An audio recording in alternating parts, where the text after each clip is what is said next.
Ogni volta che mi trovo Cada davanti vez que me a sitúo queste frente a la telecamere cámara insieme con junto a voi vosotros per para relatar la raccontare historia de la della Iglesia Chiesa Católica, sono me asaltan sicuramente dos preso emociones. da un doppio sentimento.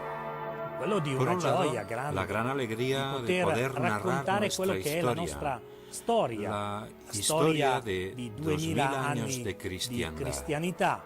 Ma dall'altra Y por parte otro lado, trovo lo anche difícil que la resulta difficoltà eliminar de la a eliminare narración dal a racconto algunos alcuni personajes que sicuramente ciertamente sono también son anche importantes en significativi esta historia. all'interno di questa storia. Raccontare Narrar 2000 años anni de di historia in breve tiempo ha il tiene limite un límite di y dover hace fare que sea una sintesi. necesario Sarebbe sintetizar. stato anche bello Habría sido raccontare perfecto poder in contar maniera detalladamente più ampia el enfrentamiento entre grande Thomas Becket, scontro arzobispo tra de Canterbury, Tommaso Becket, y su rey, arcivescovo di Enrique I. Canterbury, e il suo re, su una Ejemplo questione de un che abbiamo già problema visto que hemos tante visto muchas volte, veces: ribadire afirmar la libertà libertad di de acción azione de la Iglesia, della Chiesa, il la rapporto relación entre la fra Iglesia la y su Chiesa, obispo, il suo vescovo, entre el fra obispo il suo vescovo y el Papa. e il Papa. E Tommaso Thomas Becket es un è ejemplo. uno di questi esempi. Tras su enfrentamiento con el rey, Tomás Becket deja Inglaterra y se dirige a Francia. Allí va a buscarle a Enrique II, que le promete respetar su libertad de pensamiento. Pero en 1170, Tomás Becket es asesinado en su catedral, junto al altar de San Benito. Ma il Sin sacrificio embargo, di el Tommaso sacrificio de non è Tomás inutile. no será Il inútil. Papa El Papa Alejandro III lo proclamará mártir y santo. E per inciso, Este Alessandro Papa III es el que se è enfrenta il Papa al emperador del Federico momento Barbarroja, di scontro con que l'imperatore será derrotado por Federico la Liga Lombarda Barbarossa, el che verrà 29 de sconfitto mayo dalla Liga de Lombarda il 1176. 29 di maggio del 1176. Alessandro III è il Papa, decretará che también decreterà que per sean l'elezione necesarios 2 del tercios Sommo de los Pontefice votos de los cardenales occorrono para i la 2 elección terzi del dei Sumo voti Pontífice. dei cardinali. E di lì a poco, Poco después su questo será nombrado soglio Inocencio pontificio III para salirà ocupar la sede Innocenzo pontificia. III. La mayoría de los papas que se sucedieron entre Gregorio VII e Inocencio III fueron monjes. ¿Y por qué? Pues seguramente porque los monjes en aquel momento eran los miembros más puros de la Iglesia. Eran un ejemplo de fidelidad total al Evangelio. En este periodo de la historia de la Iglesia, los monjes desempeñan un papel fundamental. El 8 de enero de 1198, el Colegio de Cardenales elige por unanimidad al joven cardenal Lotario como sucesor de Pedro en la guía de la Iglesia. Lotario toma el nombre de Inocencio III. Durante su mandato, la Iglesia alcanza el mayor prestigio que tendrá en toda la Edad Media. Inocencio III quiere que su consagración tenga lugar el 22 de febrero, festividad de la Cátedra de San Pedro. Para él, el Papa es siervo de Dios y representante de Cristo. Este gran pontífice convocó en la Basílica de Letrán el mayor concilio que la Iglesia había celebrado hasta la fecha. Estamos en el año 1215. Uno de los objetivos que tenía Inocencio III para este concilio era lograr la reunificación con la Iglesia de Oriente. No lo conseguirá, y más adelante veremos por qué. Pero con este pontífice se confirma la convicción de que solamente con la política ni el hombre ni la sociedad están completos. El compromiso en la vida pública por parte de la Iglesia, pero sobre todo por parte de aquellos que como católicos trabajan en las diferentes sedes parlamentarias, demuestra el compromiso constante y permanente de la Iglesia y su preocupación por el desarrollo de la sociedad. No podemos olvidar que los tiempos cambian y, lógicamente, también las tareas que asumen los católicos en la vida política. Sin embargo, permanecen invariables algunos principios que constituyen la doctrina social de la Iglesia. Me parece que, gracias al importante magisterio de Juan Pablo II, los podemos resumir en dos principios fundamentales. El primero es la centralidad de la persona, lo que conlleva la dignidad de todas y cada una de las personas. El segundo es el logro del bien común.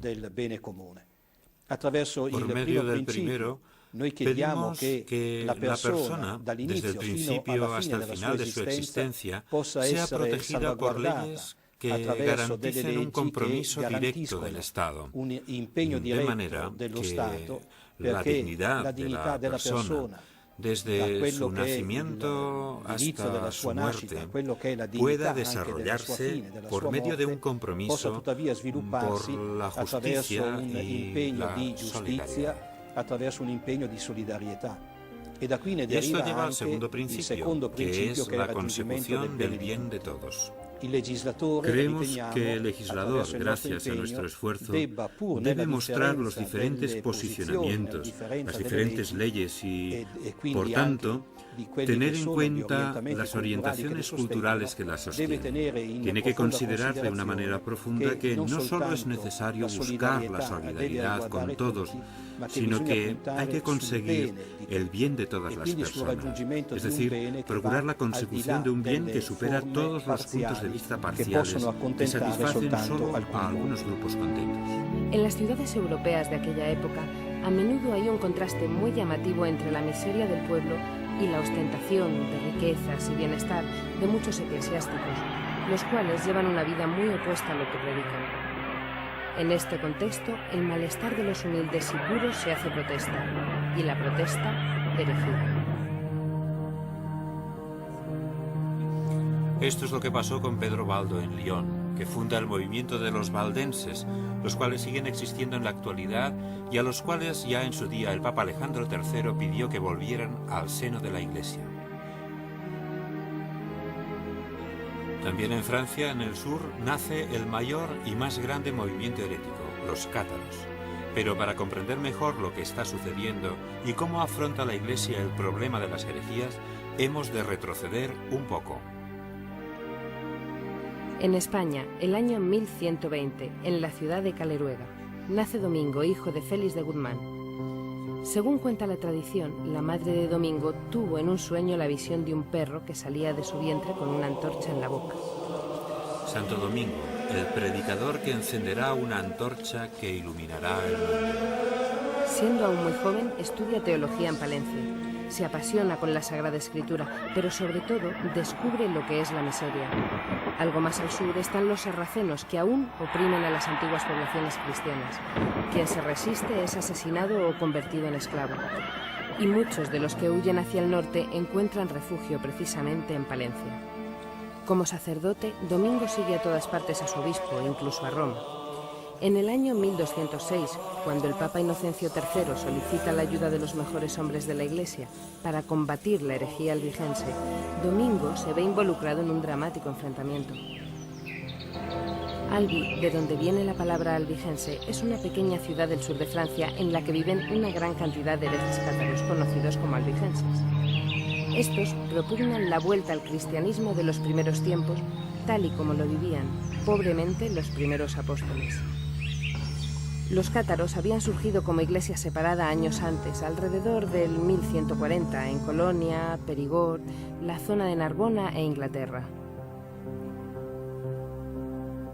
El catarismo hay que considerarlo como una nueva religión. En efecto, los cátaros enseñaban que el mundo había sido creado por un dios malvado, o en cualquier caso por el diablo, contrapuesto al dios bueno. Y este dios malvado era, según los cátaros, el dios del Antiguo Testamento, al cual se oponía el dios del Nuevo Testamento. Esto les llevaba a una serie de interpretaciones particularmente radicales. Por ejemplo, que el matrimonio era malo. ¿Por qué? Porque a través del matrimonio nuevas almas caían en el mundo material para llevar una vida de miseria e infelicidad. Santo Domingo, en su viaje de Tolosa hacia Roma, había atravesado el sur de Francia y había podido contemplar en primera persona el contraste entre los herejes, que predicaban sencillez y pobreza, y los predicadores de la Iglesia, que hacían ostentación de sus riquezas y hablaban un lenguaje lejano para la gente común. Domingo no cierra ciertamente los ojos ante el complicado y sangriento enfrentamiento que observa, pero no participa en él. Y no solo porque no empuña la espada. Está convencido de que la manera de tratar con los herejes ha de ser otra bien diferente. Inocencio III encarga a Santo Domingo la misión de ir a predicar a los herejes. Porque Santo Domingo, antes que predicador, es un testimonio de la fe, vive el Evangelio y da testimonio de él. Domingo pasa unos años de duro trabajo apostólico. En el año 1215 ya ha reunido a su alrededor una pequeña comunidad en Tolosa, cuyo propósito de vida es aprobado por el obispo Folco. Así es como se constituye la Orden de Predicadores, los hijos de Domingo, y también surgen gran número de comunidades dominicas femeninas. En 1218, Santo Domingo está en Roma. Funda la Casa General, que desde el Aventino domina Roma, y desde allí envía a sus frailes a París y a España. Más tarde a Inglaterra, Escandinavia, Polonia, Hungría y Medio Oriente. Se multiplican rápidamente las comunidades. Viven en la pobreza, la oración, el estudio y la predicación.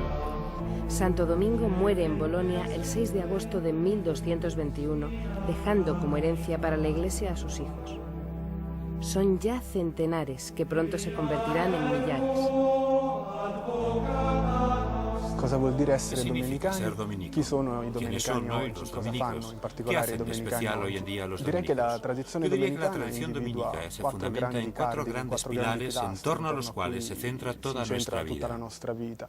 En Innanzitutto, primer lugar, la vida comune. comunitaria. I domenicani Los sono dei dominicos son religiosi religiosos que che profesan los votos de obediencia, pobreza y castidad y viven una vida fraterna. Son religiosos que celebran la liturgia en común, por lo tanto, están unidos de manera especial por medio de la celebración eucarística y la comunión de la fe. Della condivisione della fede in modo particolare. Poi c'è il Después pilastro está dello el pilar del studio, estudio, perché porque Domingo, de con manera una innovadora piccola respecto a lo que se innovazione practicaba en rispetto su alla prassi del suo época, tempo, in sobre particolare todo en alla el vita ámbito monastica, monástico, ha voluto che i quiso que frati sus si frailes se dedicassero in modo dedicaran particolare especialmente al studio estudio piuttosto antes que al lavoro trabajo manual, Quindi de manera que approfondendo in pudieran modo particolare profundizar en el il significado pleno de la profondo palabra de di Dios. Dio.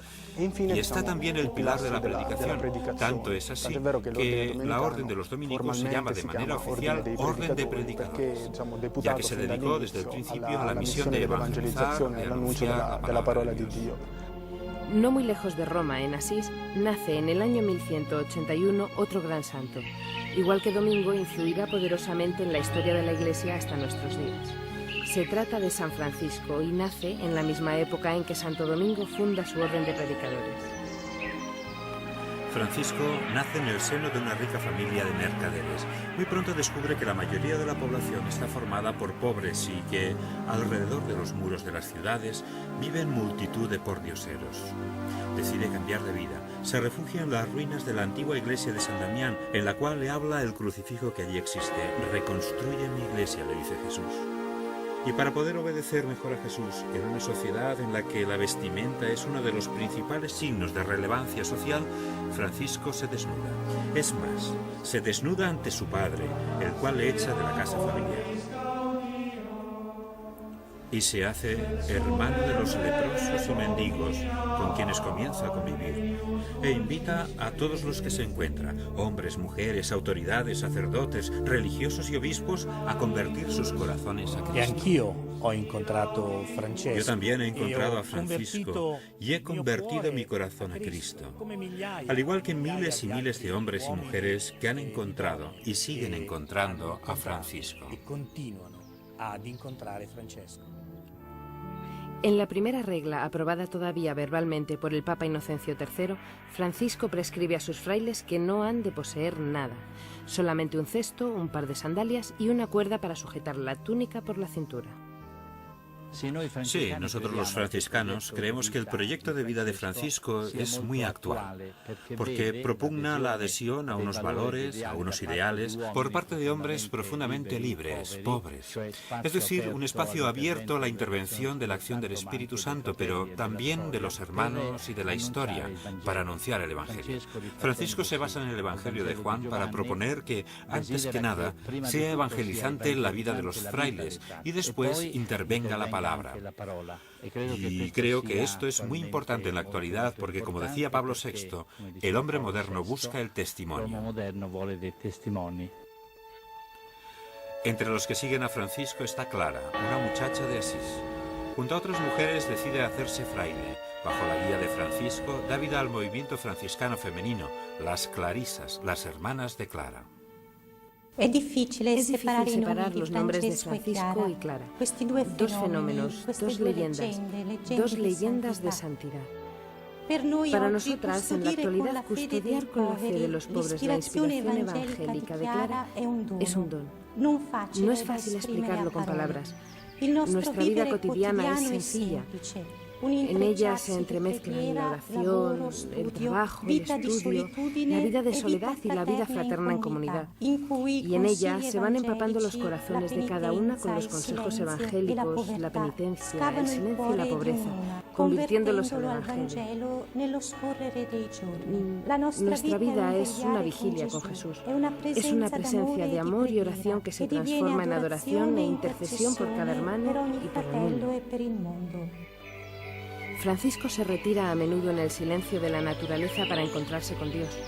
Todas las criaturas son para él signo del amor de Dios. Se cuenta que un día se puso a hablarles a los pájaros y los lobos, a los que llamaba hermanos.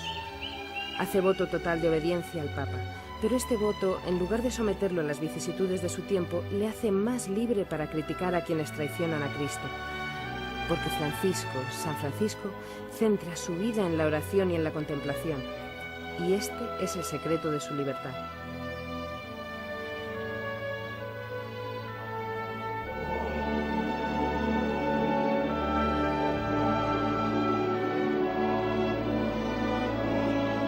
Domenico e Francesco in questo sono sicuramente uguali. Han elegido una vida de pobreza y fraternidad.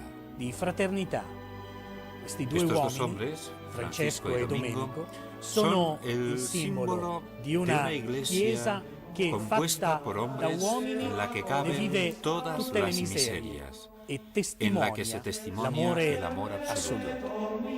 Francesco non è un moralista. Francesco è un uomo libero che vuole raggiungere il bene a través del diálogo con todos, tutti, ma riconoscendo pero reconociendo a Dios como come il bene, el il bien sommo supremo, bene, el l'unico único bien. bene. Los hermanos de Francisco van de dos en dos, donde él los envía a pedir limosna. Y anunciar el Evangelio. El fruto que obtienen se distribuye inmediatamente entre los pobres, sin que nada quede en sus manos. Como pobres llegan a Francia, Inglaterra, Irlanda, Alemania, España, a todas las regiones de Italia e incluso a las tierras dominadas por los musulmanes, arriesgándose a ser hechos prisioneros, esclavos o sufrir el martirio.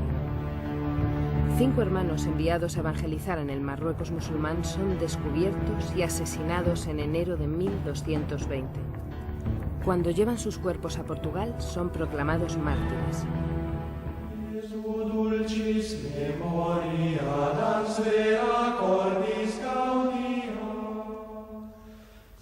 Ante sus féretros, un joven teólogo de nombre Fernando, canónigo de la catedral, descubre su vocación franciscana y se hace hermano con el nombre de Antonio.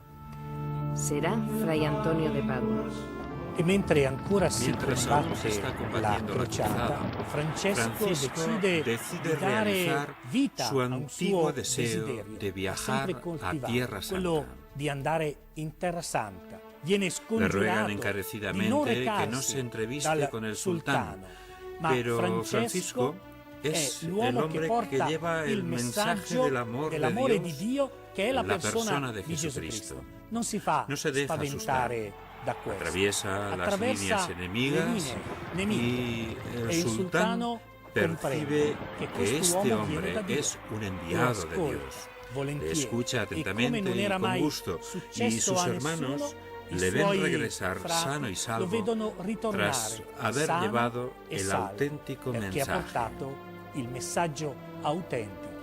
Non No ha rinunciato renunciado a a decir dire que che Jesús es el Señor, è il el Signore, Salvador de la Salvatore historia, della y storia, por ello e per ha questo sido è escuchado. stato ascoltato. Pasa sus últimos años atormentado por la enfermedad, ofreciendo sus sufrimientos a Cristo. El 3 de octubre de 1226 muere en la Porciúncula, a donde quiso que le llevaran, tendido en el suelo desnudo.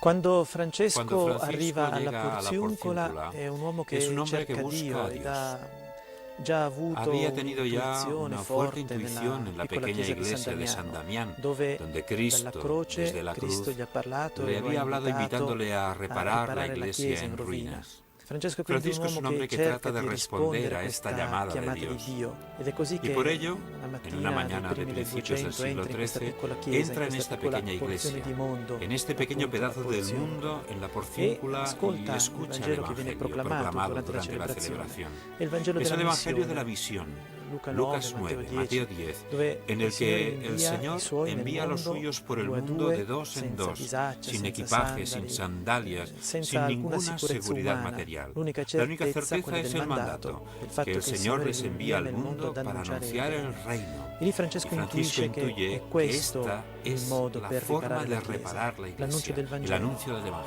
Da questa De esta intuizione che Francesco intuición que ha avuto qui alla Francisco tuvo Porziuncola, aquí en la che diventa il Porciúncula, luogo parte di la missione, misión para per un rilancio anunciar el dell'annuncio del Evangelio. Vangelo.